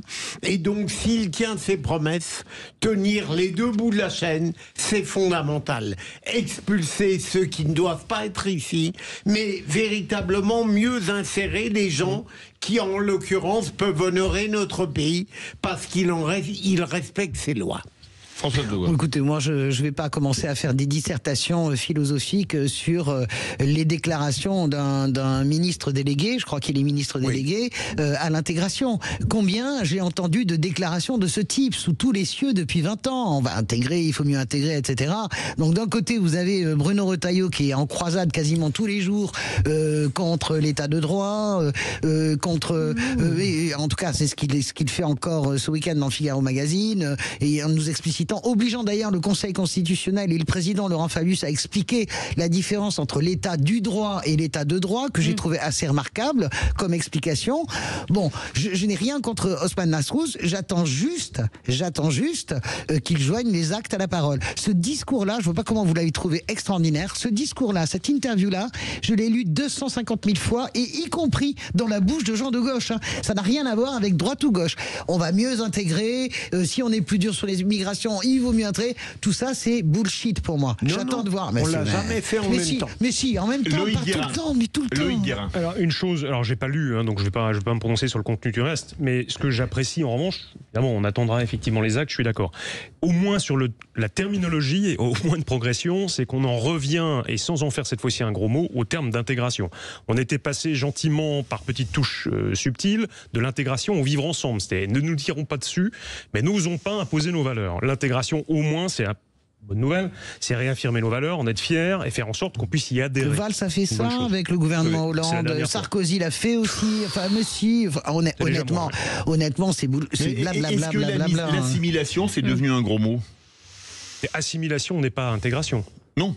L'assimilation, c'est ce qu'on a fait jusqu'aux années 70-80. Voilà. Est-ce que c'est un gros mot? Et ça marchait très bien. On ne sait pas. En fait, en réalité, je ne sais pas si ça marchait très bien ou si ça marchait pas très bien. Ça marchait plutôt bien. Oui, déjà par l'intégration, après, c'est pas mal l'intégration déjà. Si on commence par l'intégration, moi, je sais très bien qu'il y a un grand débat sémantique autour de l'assimilation. Je ne suis pas pour l'assimilation parce que l'assimilation, ça a donné. Parce que l'assimilation donne aussi une forme de, comment dirais-je, de négation de ses propres racines et donc une fin d'enrichissement, une forme d'enrichissement, une difficulté d'enrichissement même du pays où on est. L'assimilation, mais l'assimilation considère finalement à oublier ses racines. Parce que quand les gens qui utilisent l'assimilation, ben non, mais il faut pas oublier ses racines. Moi, je trouve ça absolument génial. Pourquoi ne pas oublier ses racines? Ça apporte quelque chose. Parce que vous apportez quand vous êtes Charles Aznavour, quand vous êtes Zidane, et ben vous faites le Ramadan et vous apportez quand même quelque chose au pays. Vous apportez. Moi, je ne suis pas pour que nous ne sommes pas une tribu française et chrétienne. Nous sommes un pays ouvert et nous pouvons absolument nous métisser et nous enrichir de la différence des autres sans en avoir peur. Tous ces destins qui ont apporté quelque chose à la France ont oublié d'où ils venaient. Non, c'est pas vrai. Zidane n'oublie pas tous les étés. Il retourne en Kabylie. C'est pas mon idéal. Mais ok, c'est pas votre idéal. Mais Aznavour a passé sa vie à se battre pour l'Arménie. Qu'est-ce que vous dites? Alors ça va bien, c'est une nation chrétienne, mais on peut donner, donc ça doit vous convenir. Mais on peut donner d'autres exemples de gens. Honnêtement, je prends Zidane, je prends le cas des footballeurs parce que c'est ceux qui viennent en premier. Moi, je trouve qu'on est riche des différences des autres. Pourquoi est-ce qu'on aurait peur? On ne doit pas avoir peur de la culture des autres. C'est impossible. Ça dépend de quelle différence. Mais nous sommes nous-mêmes, nous sommes le produit de cette culture, Philippe Bilger. Nos campagnes, nos villes sont le produit de cette culture. Notre nourriture. Quel est le plat préféré aujourd'hui des Français? C'est le couscous et derrière c'est la pizza. Sérieusement, en quoi vous avez peur? Mais là, ça ne me gêne pas. Moi, mange pas beaucoup. Non, mais en quoi avez-vous peur? En quoi avez-vous peur de l'identité des autres? Je n'ai pas peur, mais je lutte contre la démagogie qui consiste à dire que les différences apportent nécessairement quelque chose. Elles apportent quelque chose lorsque elles enrichissent le pays qui les accueille. Et c'est très rare. Moi, je fais bien en quoi? Ce n'est pas rare. On enrichit la musique, on s'agrège. Je vous amène voir n'importe quelle compagnie de danse. Vous allez voir l'enrichissement. Je prends l'enrichissement au niveau de l'art, l'enrichissement au niveau de la culture, l'enrichissement au niveau de la compréhension de ce qu'est le monde. On n'est pas une île, la France. On est destiné à être ouvert encore plus. Et que vous le vouliez ou pas. C'est le mouvement du temps. Allez. C'est. Oui, je vois que c'est ça. Non, vous n'êtes pas d'accord? Ça vous emporte. On n'a plus le temps, mais dans un instant, Françoise, vous reviendrez aussi sur le 7 octobre, ce moment de bascule, bien entendu. Loïc Guérin, le procès pour recel de cadavres à Lyon. On en parle dans un instant. C'est le tour de table de l'actu de nos vraies voix. Les vraies voix tous les jours de 17h à 19h. Si vous n'avez pas noté dans votre agenda, eh ben notez-le. Voilà, arrêtez les rendez-vous, arrêtez les réunions. Vous dites que vous avez des choses très importantes à faire. Vous postez devant la télé parce que on nous voit sur YouTube. Bien sûr, on est disponible un petit peu partout. Et là, vous réagissez au 0826 300 306. Un peu une réunion chez nous. Tous les jours, on fait une réunion de 2 heures. De famille, en fait. Exactement. On s'engueule, on machin, et puis chacun part de son côté, en essayant d'avoir persuadé les autres. Ça marche pas toujours, mais en tout cas, on essaye quand même tous les jours. Quand Françoise Legois dit deux familles, ça prouve vraiment qu'on choisit pas toujours sa famille. C'est ça. Ça me fait penser à un air de famille que j'ai revu l'autre soir et qui est quand même un truc génial. Bakri Forever. Mais c'est pas famille, je vous aime. Ah non, c'est famille, je vous aime. Non, c'est famille, je vous aime, mais un peu quand même, si vous pouviez vous casser le soir, ça serait bien. Même s'il y a quelques différences au sein de cette famille. Le tour de table de l'actu des vraies voix, avec un sujet bien sûr important, puisque cette malheureuse date anniversaire, Françoise de Gaulle, le 7 octobre. Oui, alors moi je repense à notre sidération collective, on en a tellement parlé, et Philippe Bilger avait raison de rappeler qu'on a le sentiment qu'on a fait que ça en fait cette année. Et j'écoutais Dov Alphon, le directeur de la publication de Libération ce matin, qui disait une chose très belle, il disait en réalité, quand on est juif ou même éloigné, finalement c'est Boris Cyrulnik qui disait cela aussi, j'ai repris une conscience juive avec le 7 octobre, et en fait Dov Alphon disait, moi j'ai la chance d'être journaliste et de travailler, mais je revis en fait inlassablement cette journée, on a l'impression que tous les jours c'est le 7 octobre. Et voilà, et je parlais de la résilience, je parlais de ce point de bascule aussi, car le 7 octobre entraîne évidemment Gaza, et entraîne ce que nous sommes en train de vivre, et quand je dis Gaza avec compassion et avec chagrin, parce que c'est des êtres humains qui meurent, je l'entends, et je veux quand même dire que tout cela est le chaos orchestré par l'Iran via Hamas, Hezbollah et les Houthis au Yémen. Il ne faut jamais oublier cela. Et ce n'est pas faire injure aux Palestiniens, ce n'est pas faire injure à l'humanité que de toujours rappeler ce point de départ que politiquement beaucoup ont tendance à vouloir oublier. Et c'est ce point de départ. Et je trouve que oublier ce point de départ, c'est une faute pour notre communauté humaine. Ça n'est pas simplement la question de Israël, Palestine, Iran. C'est une question, c'est la communauté humaine. Est-ce qu'un pays peut accepter d'avoir 1200 personnes égorgées, des femmes violées? Aucun de nous, pays européens, ne l'accepterions. J'en ai ras-le-bol de la morale que j'entends sur l'État d'Israël. Ça m'insupporte. Si la France avait subi ça, si l'Espagne avait subi ça, nous serions déjà, mais nous aurions une riposte probablement 1000 fois plus meurtrière. Donc, on ne peut pas juger. Voilà, c'est ce que je veux dire, et j'ai une pensée profonde pour et une pensée profonde pour les Palestiniens qui sont les victimes collatérales de Hamas et de aussi la sauvagerie de l'extrême droite israélienne, c'est-à-dire surtout de Ben Gvir et de Netanyahou, bien sûr, qui est leur otage politique. Mais je veux dire par là qu'il faut revenir au point de départ. Ce n'est pas Israël qui agresse, c'est véritablement le Hamas. Philippe Bilger. Vous avez raison, Françoise, mais ce qui ajoute une forme de désespoir qui évidemment n'a rien à voir avec celui résultant de la barbarie du 7 octobre, c'est le sentiment qu'on ne trouvera jamais une solution. Moi, ça, c'est très perturbant. Je sais que vous dites ça. J'en parlais un jour avec les diplomates américains. On était à l'ONU et on se disait on va mourir sans avoir une solution. On en aura peut-être une. Loïc Guérin, le procès pour recel de cadavres à Lyon. Oui, qui est un peu symptomatique parce qu'en réalité, loin d'être une simple anecdote judiciaire, c'est... Rien que la phrase est terrible. Oui, c'est le... Et je ne tire pas sur l'ambulance parce que j'ai beaucoup de respect pour un grand nombre de magistrats qui essaient de faire ce qu'ils peuvent, même si pour d'autres, je pense qu'il faudrait peut-être qu'ils commencent à se réveiller sévèrement. Et je vais venir dans un instant. C'est un procès qui en réalité est le symbole d'un échec puisqu'il y a eu une prescription de faits de crimes qui ont été reconnus par l'auteur. L'auteur a reconnu avoir tué. Mais la prescription, et c'est logique, est tombée parce qu'on n'a pas agi à temps. Elle aurait normalement été interrompue, donc techniquement ça veut dire qu'il n'y avait pas prescription, si la plainte des victimes n'avait pas été égarée par la justice. Oh non, c'est pas possible. Donc en clair, on n'aura jamais de procès pour meurtre, on n'aura jamais de procès criminel, de nature criminelle. Il y a combien de meurtres, Loïc ? En France ? Non, mais là, il y en a un. Mais il a été reconnu par son auteur. Les deux fils ont aidé, ils sont poursuivis. Ils auraient dû être poursuivis, mis en examen pour complicité.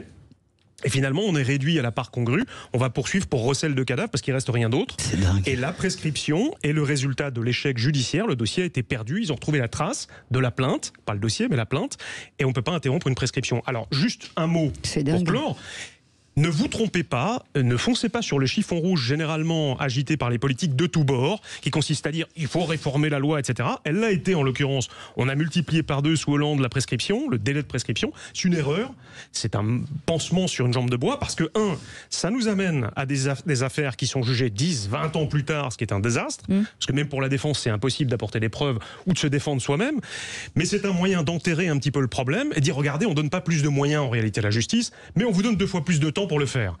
C'est une catastrophe et au quotidien, l'acteur judiciaire que je suis se heurte au quotidien littéralement aux échecs du parquet et des services d'enquête qui n'enquêtent plus sur des plaintes, y compris dans des affaires sensibles, importantes, avec des préjudices très importants. On envoie comme une bouteille à la mer nos plaintes avec l'incertitude absolue qu'il se passe quoi que ce soit. Est-ce qu'on a vérifié comment ça s'est perdu, Loïc? Non, mais pour être franc, c'est pas le premier dossier. Pour le coup, je n'ai pas la charge de dossier, donc je peux en parler librement. Mais d'autres dossiers dont j'ai eu la charge s'étaient égarés un certain nombre de mois, voire d'années. Mais alors, je posais une question parce qu'à une certaine époque, des dossiers sont égarés à la suite de manœuvres frauduleuses. Ça arrive. Mais ce qui se passe aussi souvent, c'est que les transmissions de la police ou les services de police au service du parquet sont plus qu'aléatoires. Merci beaucoup Loïc Guérin, merci beaucoup. Allez tout de suite l'info en plus avec Félix Mathieu. Les vraies voix Sud Radio. Et les combats ont continué de toutes parts aujourd'hui, un an après le pogrom du 7 octobre. Le Hezbollah libanais indique ce soir avoir visé à 2 reprises des localités au nord de Haïfa, la grande ville au nord d'Israël, d'importantes salves de roquettes. L'armée israélienne en a comptabilisé environ 135 des projectiles tirés depuis le Liban aujourd'hui par le Hezbollah. C'est ce que nous racontait tout à l'heure d'ailleurs l'invité des vraies voix, Freddy Attan, ancien ambassadeur d'Israël en France et directeur du CAP de Jérusalem, le centre des affaires publiques et de l'État. Vous savez, il y a quelques minutes, les sirènes ont retenti dans tout le pays. Il y a eu du Yémen un missile supersonique qui a été lancé. Il a été intercepté en dehors donc des frontières d'Israël. Parce que nous avons aujourd'hui une défense. Nous avons ce qu'on appelle d'hommes de fer. Oui. Mais imaginez s'il n'y avait pas ce dôme de fer, quels étaient les dégâts, les pertes humaines par milliers. De son côté, l'armée israélienne indique avoir frappé 120 cibles du Hezbollah en 1 heure dans le sud du Liban. Plus de 400 000 Libanais ont fui vers la Syrie ces 2 dernières semaines, indiquaient à l'instant les autorités libanaises.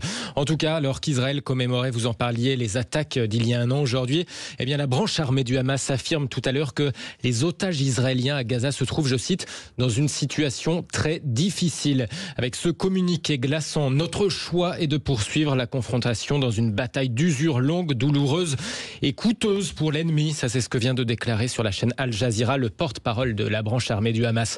En France, Emmanuel Macron vient justement d'assurer aux familles que la France mettait tout en œuvre pour la libération des 2 otages franco-israéliens. L'événement, en tout cas, a une résonance mondiale. On le voit avec la campagne américaine et un camp démocrate qui marche sur des œufs. Le président Joe Biden et la candidate de son camp, sa vice-présidente Kamala Harris, expriment aujourd'hui leur soutien à Israël 1 an après ces attaques, tout en déplorant aussi, c'est dans leur communiqué, le nombre de morts parmi les civils palestiniens. C'est très intéressant parce que les démocrates marchent aussi sur des œufs par rapport à Israël, parce que la contestation étudiante, elle vient beaucoup des démocrates avec des prises de position pro-palestiniennes, de la part d'ailleurs de gens qui souvent savent même pas où se trouve le Jourdain, où se trouve même Israël. C'est les manifestations dans les facs américaines, etc. Oui, ils savent pas la rivière et pas la mer. Non, ils connaissent ni la rivière ni la mer. Et d'ailleurs, Mathilde Panot non plus était incapable de dire où était le Jourdain, je le précise en passant. Entre Pyrénées et Place des Fêtes sur la ligne 11, peut-être. Je suis vraiment très intéressé par ce que vous dites. Voilà, tout continue et tout se poursuit. Et sur le sort des otages, je rappelle juste que si le Hamas voulait que la guerre s'arrête, il suffisait de libérer les otages. Ils ne l'ont pas fait. Merci. Donc, ils voulaient cette guerre sanguinaire. Merci beaucoup Félix Mathieu. Allez, dans un instant, le coup de projecteur des vraies voix. Un point sur la violence du narcotrafic en France. 42 morts en 6 mois, dont un ado de 15 ans poignardé à Marseille et un chauffeur VTC innocent. Des meurtriers de plus en plus jeunes. Comment en sommes-nous arrivés là? En tout cas, on essaiera de trouver des réponses dans un instant. Alors parlons vrai. Face à des tueurs à gages de 14 ans, sommes-nous désarmés? Est-ce que, vu l'ampleur du désastre, il faut utiliser les grands moyens? Et à cette question, faut-il une justice d'exception pour les narcotrafiquants, quel que soit leur âge? Vous dites oui à 89%. Vous vivez dans un quartier ou dans une ville où le narcotrafic perturbé, ou même fait la loi, on peut le dire, venez témoigner au 0826 300 300. Et on se demandera si l'excuse de minorité se justifie encore aujourd'hui. On en parle dans un instant. À tout de suite. Les vraies voix jusqu'à 19h de lundi au vendredi. Et ça tombe bien, on est lundi. Enfin, si jamais vous aviez oublié, c'était le moment de vous le rappeler. Philippe Bilger autour de cette table avec Françoise Degois et bien entendu Loïc Guérin, avocat pénaliste. Comme ça, si on fait une connerie, bam, il est là. Ah, c'est important avec Philippe David. Puis avec l'avocat général aussi. Ah oui, oulala. Puis avec Françoise qui va nous enfoncer. Bah, ça c'est sûr. La mère tape dure. Non, c'est moi. Non, c'est vrai. Il y en a deux en fait. Non, mais il est possible qu'il ait à me défendre si jamais je commets un crime passionnel sur votre personne, parce que tellement vous m'énerverez. Ça n'existe plus. C'est-à-dire que je peux carrément vous envoyer un gobelet, tout ça, je peux vous blesser, donc lui me défend immédiatement. En matière judiciaire, Françoise est très équilibrée. Non, je ne suis pas équilibré, je suis passionné par la justice, alors que je n'y connais pas grand-chose, mais je trouve que c'est essentiel pour la démocratie. Ça tombe bien, la police est témoin, je suis victime de menaces, vous pouvez enregistrer ma plainte. Bon, j'ai mon avocat à côté, donc restez cool, et il y a le procureur qui est là, vous allez me faire taper dessus. Très bien dans cette émission, c'est que tout le monde s'entend très bien. Je ne retiendrai pas l'excuse de majorité. Vous n'avez aucune excuse. Allez, tout de suite, le coup de projecteur des vraies voix. Les vraies voix Sud Radio, le coup de projecteur des vraies voix. Des violences commises dans un contexte de guerre pour le contrôle des points de deal du 3e arrondissement de Marseille entre le clan d'Idée Black et la DZ Mafia. Sa mission pour 2000 €, incendier la porte d'un membre du gang adverse dans cette cité, mais il est vite repéré. Lui va être lardé de 50 coups de couteau et conduit à la cité Fontcolombe où, selon les résultats de l'autopsie, il va être brûlé vif. Point échaudé par cet échec, le commanditaire veut se venger. Le mineur de 14 ans sort son 357 Magnum qu'il avait à la ceinture et lui tire une balle mortelle à l'arrière du crâne. Ces gamins-là ne connaissent pas la vie. Et en fait, voler la vie de quelqu'un, ça représente rien pour eux. On progresse avec des jeunes de plus en plus violents et de plus en plus déterminés.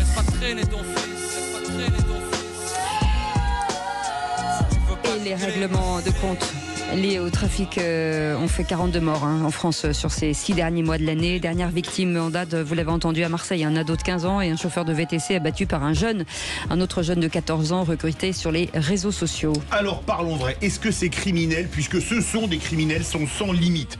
Est-on en train d'assister à une colombianisation de la France, comme avec les cartels de la drogue à Medellín ou à Cali? Et à cette question, faut-il une justice d'exception pour les narcotrafiquants, quel que soit leur âge? Vous dites oui à 89%. Vous vivez dans un quartier où vous avez quitté un quartier qui est gangréné par le narcotrafic, venez témoigner au 0826 300 300. Un autre invité pour en parler, Jean-Christophe Couvi, secrétaire national du syndicat de police Unité. Bonsoir, merci d'avoir accepté notre invitation, Philippe Bilger.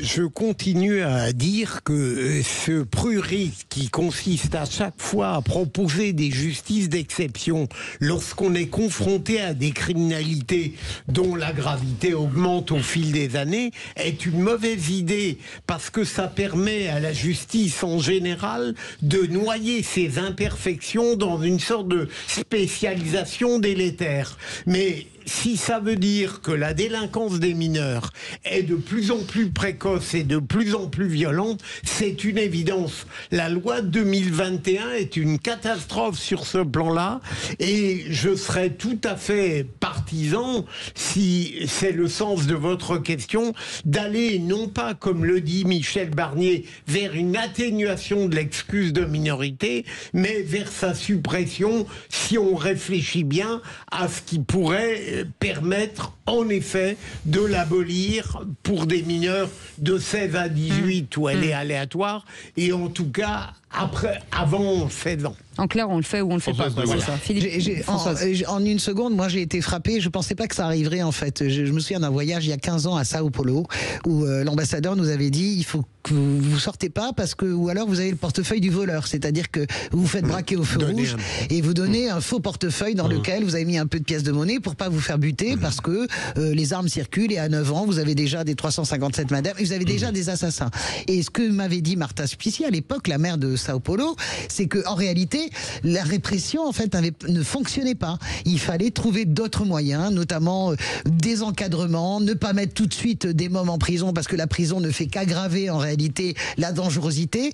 Et donc, je ne suis pas en train de vous dire qu'il faut passer par le social, mais je pense qu'il y a les deux volets, donc la sévérité de la peine, et il y a aussi quelque chose de plus intéressant sur comment on les encadre, comment on les incarcère, mais hors de la prison, et comment on les réinsère. Loïc Guérin. En fait, en écoutant le résumé et les échanges là à l'instant, venait en paraphrasant la phrase de Zelensky qui disait « J'ai pas besoin, I don't need a ride, I need ammo ».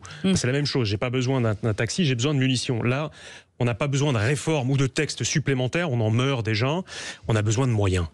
Tout simplement. Et les moyens, c'est toute la chaîne. Le préventif, le curatif, la sanction, des policiers, des magistrats, des greffiers, que la chose fonctionne. Mais pour ça, il faut mettre des moyens, y mettre des moyens. Jean-Christophe Covy, on vous entend assez régulièrement, en tout cas le syndicat Unité, dire quand un jeune fait une bêtise, en fait finalement la justice fait son travail un an après et pas immédiatement. Est-ce que si effectivement la réponse était immédiate, ça pourrait éventuellement changer quelque chose ? Alors moi je m'appuie sur le rapport aussi de Maurice Berger qui est pédopsychiatre et qui arrête pas de le dire d'ailleurs, qui crie tout ce qu'il peut pour dire voilà la sanction doit être concomitante à l'action. C'est comme dans une famille quand vous avez vos enfants qui font une bêtise, est-ce que vous allez le punir dans 6 mois pour la faute qu'il a fait aujourd'hui? Non.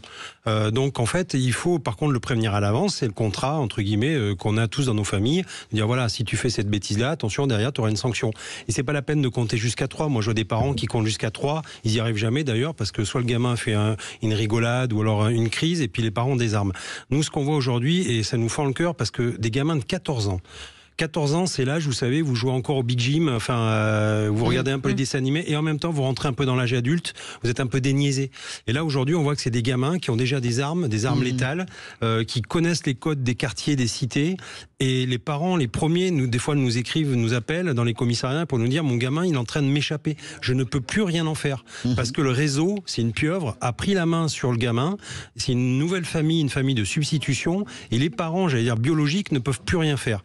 Donc ça, pour partie, c'est vrai, on le voit. Et aujourd'hui, dans la tête de ces gosses, ils savent pertinemment qu'ils vivent au jour le jour et que de toute façon, ils ne dépasseront pas la trentaine. C'est un mode de vie. C'est leur mode de vie. C'est intéressant. Ils ont conscience de leur mort ils ont conscience que de toute façon, ils ont pas de... En fait, ils n'arrivent pas à se projeter dans un avenir. Quelqu'un qui est normalement inséré dans une société, vous, par exemple, vous pouvez dire dans l'année qui vient, dans les 2 ans, tiens, je veux faire ça, je veux changer, je veux faire un voyage, etc. Ces gamins, aujourd'hui, c'est le jour le jour. Vous voyez, moi, ça m'avait choqué. Par exemple, j'avais été à Cuba il y a une 20aine d'années. Et par exemple, quand vous donnez des bonbons à des gamins, ils mangent tout d'un coup. Mais bien sûr, pas de dire, bah, tiens, je vais en garder pour demain, après-demain. Non, c'est impossible. Ce qui veut dire, Jean-Christophe Covy, je rebondis, ça veut dire que ce soit la vie des autres ou la leur, elle n'a aucun intérêt. Elle n'a aucun intérêt, parce que de toute façon, vous savez que dès lors qu'à un moment donné, ils ont renversé le sablier, pardon, et ils savent très bien qu'à un moment donné, de toute façon, ils vont mourir, mais ils veulent vivre dans l'instant avec de l'argent, des fringues, de la voiture, des pépettes autour d'une piscine. C'est ce qu'on véhicule aussi dans les clips de rap. Enfin, je veux dire, ils sont nourris à ça, les gamins, aujourd'hui. C'est vous regardez un clip de rap, tout ce qui entoure les quartiers, c'est quoi la réussite sociale? Le fric, voilà, avec des nanas. C'est très réducteur, mais malheureusement, c'est ce qui les fait rêver, quoi. Je me demande, je vous écoutais, Loïc, il faut les moyens, mais il faut surtout une volonté politique et judiciaire qui accepte le constat un peu triste que l'éducatif a complètement échoué. Il faut accepter le fait que lorsqu'un mineur de 14 ans assassine un chauffeur de taxi, c'est qu'on ne se trouve plus dans le schéma classique que les juges des enfants ont cultivé avec volupté. On est confronté à une nouvelle société dans laquelle il faut accepter de changer les règles et de sortir de l'idée du vert paradis des amours enfantines pour accepter l'idée qu'on a des mineurs qui sont gangrenés à vie. Et à 14 ans. Mais la difficulté va au-delà du mineur, parce que là, on s'entend centralise sur le mineur parce que c'est le fait divers qui l'implique. Mais c'est toute la cité qui vit de ça, c'est tout un trafic qui rapporte beaucoup d'argent et je suis d'accord, ils ont une tendance à voir très court terme, ils s'en foutent. C'est ça. Ils préfèrent vivre très bien maintenant. Le rôle de la famille, des parents, là on en est où là? À mon avis, ils sont parfois démissionnaires parce qu'ils sont débordés, mais moi ce qui m'intéresse, c'est ce que vous avez dit justement sur ces enfants. Est-ce qu'il y a une capacité, par exemple, je pense, je suis de gauche, donc je parle de la police de proximité, est-ce que si la police de proximité était remise ou s'il avait été maintenu, est-ce que vous pensez qu'il y avait une capacité de prévenir tout ou partie de ce genre de dérapage? En partie oui, parce que nous-mêmes, notre syndicat, on prône pour un retour justement sur une police de proximité, mais pas la police de proximité comme on pourrait l'imaginer. De toute façon, on ne pourra pas. Là aujourd'hui, même si vous mettez une police de proximité dès demain, le nouveau ministre le fait, c'est impossible de revenir dans un quartier. Moi, je vous mets au défi de voir des policiers se balader tranquillement dans un quartier ou 3000 ailleurs. C'est pas possible. Donc en fait, il va falloir regagner du terrain. Regagner du terrain, c'est un peu, on a l'impression de faire, vous savez, c'est un peu les Américains, quand ils sont arrivés en Afghanistan, faire des OPEX, c'est-à-dire gagner les cœurs. Donc, c'est-à-dire aller au contact des habitants, leur montrer que les policiers, c'est pas des méchants, etc., etc. Alors, il y a une attente de la population envers la police. Ils nous demandent d'intervenir parce qu'eux-mêmes sont des victimes.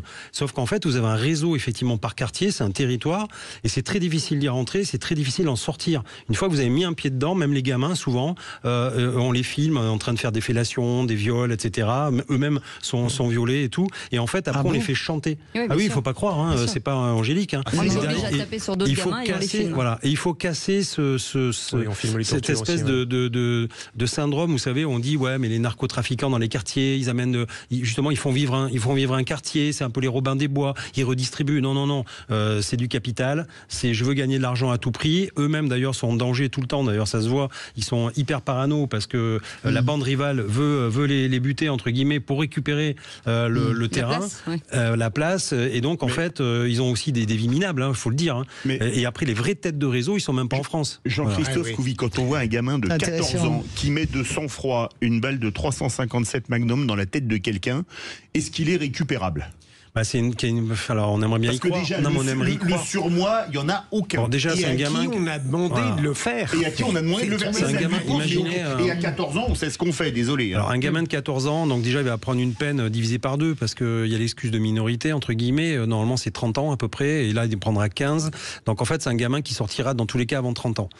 Il va aller en prison. Il va être endurci à la prison. Il va s'endurcir. Alors déjà à la prison, même ça va être en dessous de 15 ans, même ça va être. Je suis même pas sûr qu'il aille tout de suite en prison. Mais bon, admettons, il va en prison. Soit effectivement on est en capacité d'avoir des places de prison qui peuvent réinsérer réellement les prisonniers seuls dans une cellule où il faut qu'ils réfléchissent, on va l'éduquer, on va lui redonner toutes les bases. Je ne sais pas si c'est possible, mais au moins on peut essayer. Mais l'idée, c'est pas de parquer des gens pour les parquer. C'est aussi derrière d'en faire des citoyens qui redeviennent des citoyens normaux. Donc ces gamins-là, en fait, il faut agir très tôt. Il faut les détecter. Enfin moi, en plus, quand on regarde un petit peu, il était placé à l'aide sociale à l'enfance, il était en foyer. Qu'est-ce qui s'est passé pendant ces 5 ans dans le foyer? En fait, si vous voulez, les foyers, ils sont sécurisés. On n'a même pas assez d'éducateurs la nuit, donc on y met des gardes de sécurité pour pas qu'ils fuguent. Mais en fait, tout est, encore une fois, tout tient. C'est très fragile. Il y a des gamins qui fuguent, qui s'en vont. On n'a pas la possibilité de les punir derrière. Enfin, je veux dire, encore une fois, on dit aux citoyens, voilà, vous inquiétez pas, tout est carré, dormez tranquille, l'État veille. Et quand on commence à rentrer dans le moteur, on se rend compte qu'il n'y a que des défaillances et des fuites de partout. Surtout que la prison, alors aucun angélisme, évidemment, aucun individu qui a agi de cette manière-là, c'est son destin, il va y terminer. Mais effectivement, ça marche pas bien. C'est-à-dire que moi, j'aimerais que ça marche. Franchement, j'aimerais. Mais ça marche pas. Parce qu'on n'y met pas les moyens. Il faut demander à la prison ce qu'elle peut donner. Exactement. Elle ne rééduque pas. Elle n'est pas faite pour ça. Mais en plus, on en est même plus du tout là. On est dans des prisons. La surpopulation carcérale, c'est un lieu commun. On le sait tous. Mais il faut voir ce que ça implique aussi. Pourquoi il y a une surpopulation carcérale? Non, c'est parce qu'il n'y a pas eu de prison. Parce qu'il y a pas eu de. Parce qu'en fait, quand on regarde le taux d'incarcération européen, on est dans la moyenne en France. Donc on punit pas plus que les autres. C'est tout. On n'a pas assez de prisons, on n'a pas assez de bâtiments. Sauf qu'on n'a pas construit assez de prisons. Et surtout, c'est que la peine, on n'arrête pas de le dire, la peine arrive trop tard dans le cursus délinquant. Et donc du coup, forcément, c'est des peines plus longues. Mais si on punit dès le départ et si on prend en main dès le départ, moi les gamins, comme j'ai dit, quand on voit qu'ils sont déviants, il faut faire des opérations chlorophylle. Vous les envoyez à l'autre bout de la France, à la forêt, avec des instructeurs, avec des personnes qui leur apprennent le matin à faire leur lit, à se lever tôt, à étudier, etc. Il faut les changer de paradigme et dans le droit. Et une fois qu'on aura fait ça, c'est un investissement pour le futur. Là, aujourd'hui, on n'investit rien. Est-ce que je peux me permettre de dire que c'est extraordinaire d'entendre un policier parler comme ça? Moi, ça me touche vraiment parce que je trouve que vous avez le regard sur l'ensemble des lames de l'éventail. Je suis père de famille aussi, donc je mets à la place aussi des parents. Vous êtes capable de détecter... Mais beaucoup de policiers pensent pareil. Oui, bien sûr, mais c'est intéressant d'entendre évoquer simplement. Vous avez la capacité de détecter ces avec votre expérience? Alors nous, il faudra du monde. Ouais. Non, mais on les détecte bien sûr parce que malheureusement, comme disent les collègues, souvent quand ils sont mutés, vous savez, comme à Périgueux, moi je suis de Périgueux, les collègues le jour ils me disaient, je connais plus facilement le nom des délinquants que le nom de mes propres collègues quand j'arrive, parce qu'en fait c'est toujours les mêmes qu'on voit, c'est toujours les mêmes familles, toujours les mêmes délinquants, toujours les mêmes qui ont piqué des bagnoles, toujours les mêmes qui font des conneries, etc. Et donc du coup en fait on sait que les gamins ils sont déviants. L'école aussi faite pour ça. L'école elle est aussi faite pour à un moment donné voir que le gamin il évolue pas bien dans son foyer, dans sa société et qu'il va être en danger. Mais il faut que l'État ait le courage de dire ok, ces enfants, on les sort du système, on va leur donner aussi une autre chance pour en faire des citoyens modèles plus tard. C'est ça. Alors, en fait. Une note d'atténuation sur la réponse parquet. Il y a une réponse 100% pour les mineurs. Ça ne marche pas nécessairement, mais il y a une réponse 100%. Merci beaucoup Jean-Christophe Couvi, secrétaire national du syndicat de police unité. Merci Philippe Bilger, merci Françoise Degoire, merci beaucoup Loïc Guérin, avocat pénaliste. Dans un instant, Philippe David va vous parler citoyenneté. Les vraies voix citoyennes. Eh bien, vous savez, on va parler parce que pour éduquer les gens à la bonne bouffe, il y a un festival à Uzès. On va donner la parole. Et moi, j'ai lu ce festival, il y a quand même des choses extraordinaires. Vraiment extraordinaires. Et ensuite, on va parler des émissions de gaz à effet de serre personnalisées avec une autre association. Et on se retrouve bien évidemment avec Aurélie Gros et Stéphane Pellet. Et je vous rappelle que toute la journée sur Sud Radio, vous pouvez gagner un moment avec Antoine Dupont. On va vous expliquer dans un instant au top horaire exactement. On va vous donner le mot-clé qui pourra peut-être vous permettre de le rencontrer, ce magnifique sportif. À demain.